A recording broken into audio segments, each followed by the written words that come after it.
Lectura del Santo Evangelio según San Lucas. Gloria a ti, Señor. En aquel tiempo se acercaron algunos saduceos, los que dicen que no hay resurrección, y preguntaron a Jesús: Maestro, Moisés nos dejó escrito, si a uno se le muere su hermano, dejando mujer pero sin hijos, que tome la mujer como esposa y dé descendencia a su hermano. Pues bien, había 7 hermanos, el primero se casó y murió sin hijos.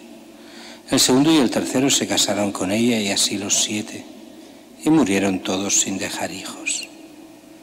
Por último también murió la mujer. Cuando llegue la resurrección, ¿de cuál de ellos será la mujer?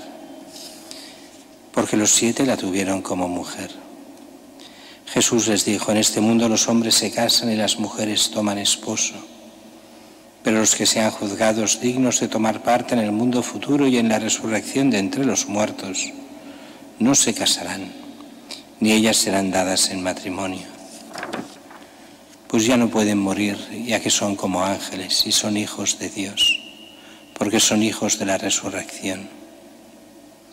Y que los muertos resucitan lo indijo el mismo Moisés en el episodio de la zarza, cuando llama al Señor Dios de Abraham, Dios de Isaac, Dios de Jacob. No es Dios de muertos, sino de vivos, porque para Él todos están vivos. Palabra del Señor. Gloria a ti, Señor Jesús. En esta semana, donde hemos vivido lo que es la fiesta de todos los santos, también la de los fieles difuntos, hoy se nos habla especialmente de la resurrección y también del martirio, de lo que lleva y de los que no creen. Así, la primera lectura son los hermanos macabeos. Hemos de recordar un poco la historia. Cuando los griegos conquistan el mundo, Alejandro Magno conquista medio mundo, casi todo el mundo conocido, y cuando muere reparte entre sus generales el imperio, y la parte que toca a lo que es Israel, y mucho más, no solo Israel, pues cae en manos de un general suyo, Antíoco. Y Antíoco pasa a ser el rey, y todo aquello poco a poco se va haciendo griego, y los griegos imponen sus leyes y prohíben la fe judía. Entran en el templo, transforman el templo en un templo pagano, y empezará una guerra, que es una guerra de guerrillas, la famosa guerra de los macabeos.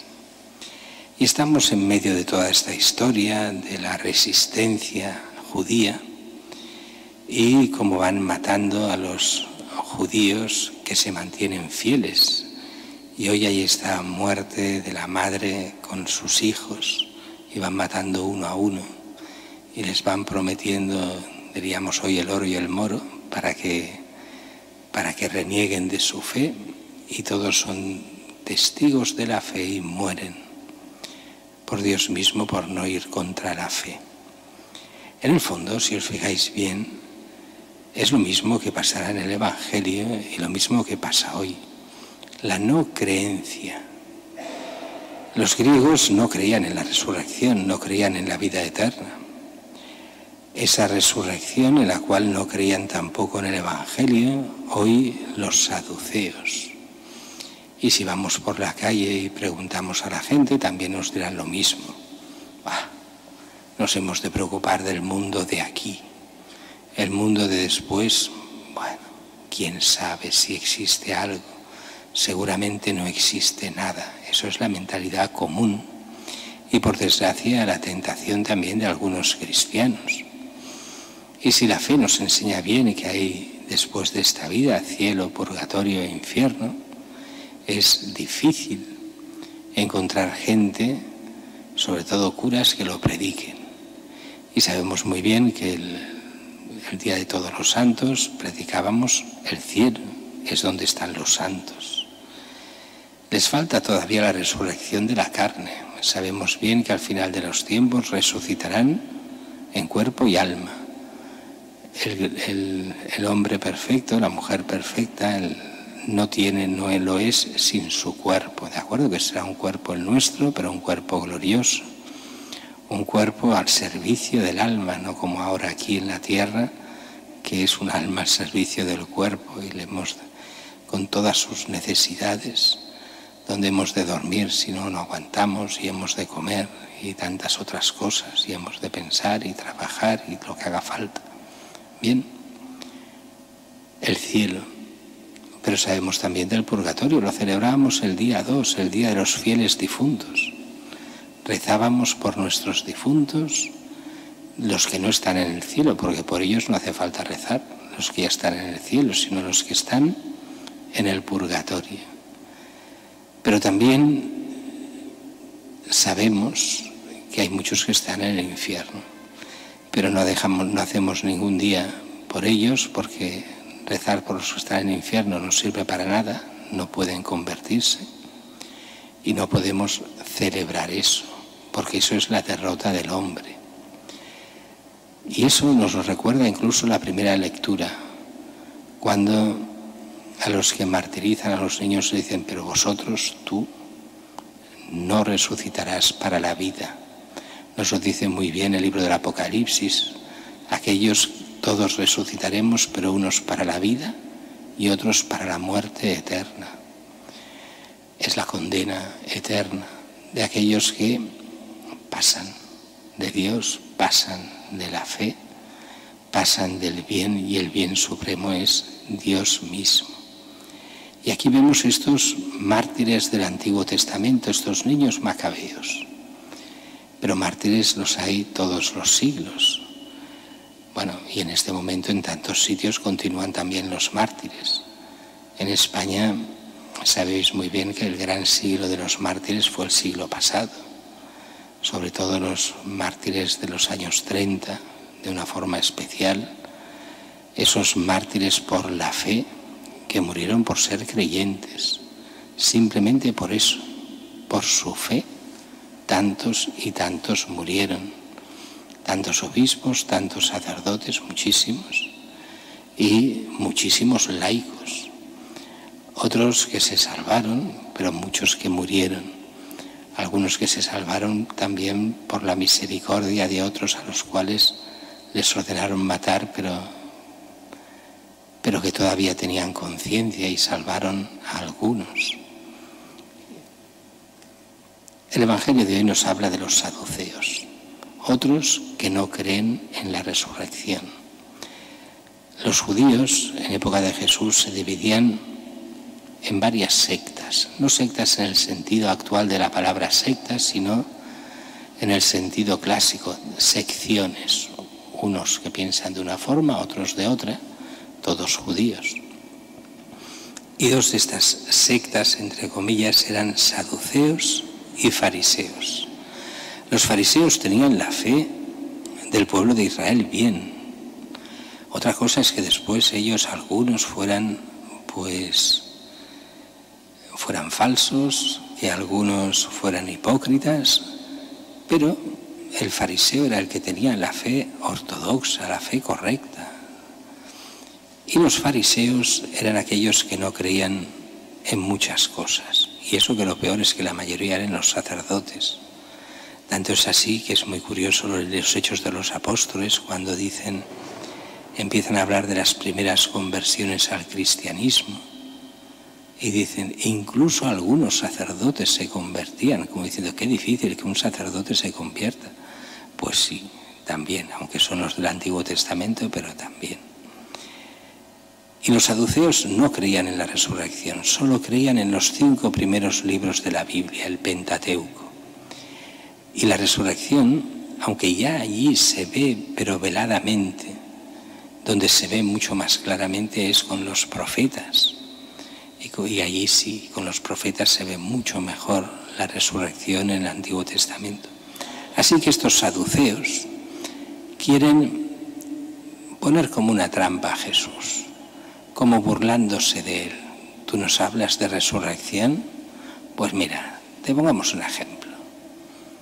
Esta mujer que se casa con uno, no tiene hijos, muere el marido y se va casando con cada uno de los hermanos.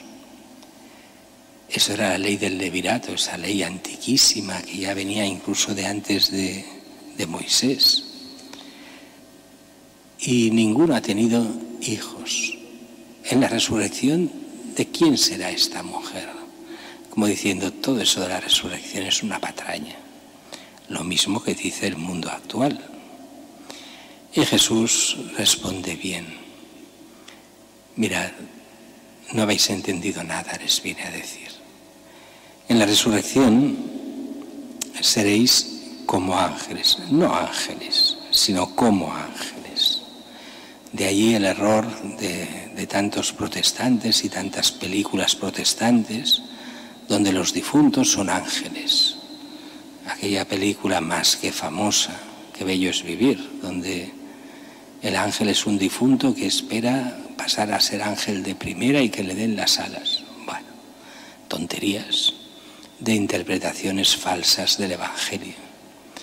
Pero bueno, aparte de eso, seréis como ángeles. ¿En qué sentido? Que los ángeles que no tienen cuerpo no necesitan del cuerpo. Y las personas, cuando están salvadas, el cuerpo está al servicio del espíritu. Pueden comer o no comer, como Cristo resucitado. Pueden estar en un lugar o en otro y pasar sin problemas. Pueden pasar por muros, nada les impide nada. El cuerpo es un cuerpo real, pero espiritual, que quiere decir al servicio del espíritu, del alma. Y que los muertos resucitan, y aquí da a Jesús un argumento del Pentateuco para los saduceos. Lo dice cuando se habla ya allí en la zarza ardiente, el Dios de Abraham, de Isaac, de Jacob. No dice el Dios que fue de Isaac, no, el Dios de Isaac. Porque para él están vivos. Isaac, Jacob, Abraham, están vivos.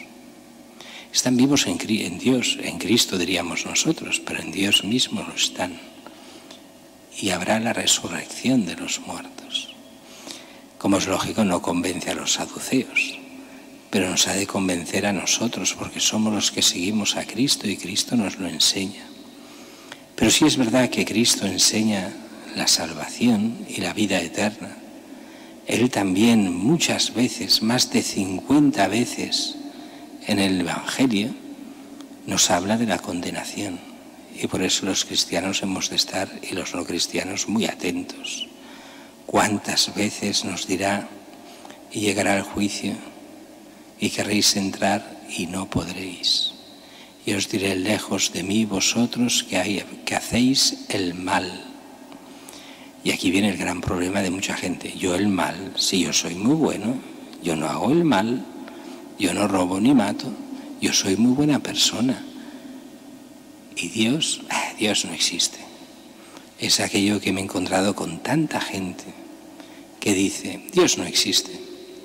Y entonces le dices, entonces no te salvarás, ¿no? ¿Cómo que no me salvaré? Yo tengo derecho a salvarme, yo no soy mejor que los demás, ¿cómo no me voy a salvar? Pero si no crees en la salvación, no importa. Dices, pero qué incongruencia. No crees en la vida eterna, pero tú sí que te salvarás. ¿De qué? Si no crees en eso. Es la incongruencia total de nuestro mundo, que no cree en nada, pero se cree que tiene derecho a todo y que tiene esa concepción de un Dios tonto que no se entera de nada, cuando Dios nos conoce hasta el fondo del alma de cada uno de nosotros y es misericordioso del todo con aquellos que creen en Él y quieren seguirle y se arrepienten de sus pecados. Pero aquellos que no quieren nada con Él, solo queda la justicia, y la justicia es apartarlos de Él porque ellos quieren así, por toda la eternidad. Pidamos a Dios que nos reafirme en la fe. Pidamos, como nos pide la Virgen de Fátima, que recemos por la conversión de los pecadores, de aquellos más alejados, para que todos puedan llegar a entrar en la vida eterna.